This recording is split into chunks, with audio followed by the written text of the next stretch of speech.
As a Texas food bank and one that's joins with other food banks across Texas, we put our resources together to save any produce that may not go to the market, to the grocery store, so that we can use it.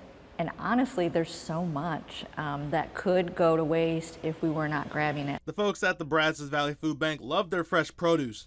It accounts for 40% of their distribution each month. So it's no wonder they work so hard to get their hands on any fruits or vegetables that don't make it to the grocery store shelves. After all, they know good produce can taste great even if it doesn't look picture perfect.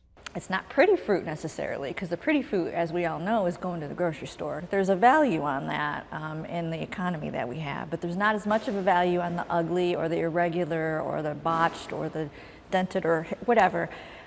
We find it to have great, great, great value. As executive director, Teresa Mangapora has learned a lot about the way crops move from the field to the stores and ultimately to her food bank, and says she's developed an appreciation for the work farmers do. A lot of us do not know where our food comes from, and if we do, we know very little about it, and I include myself in that category.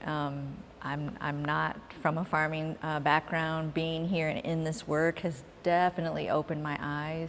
And farmers hope to open the eyes of consumers around the world and not let their hard work go to waste. It's a labor of love, obviously, to grow that food, to make a choice to grow that food, to make that choice to hire people to pick that food. And if people didn't choose to do that hard work, where would we be? That's a look at Central Texas agriculture from the ground up. From the Ground Up is sponsored by Producers Cooperative, proudly serving agriculture since 1943.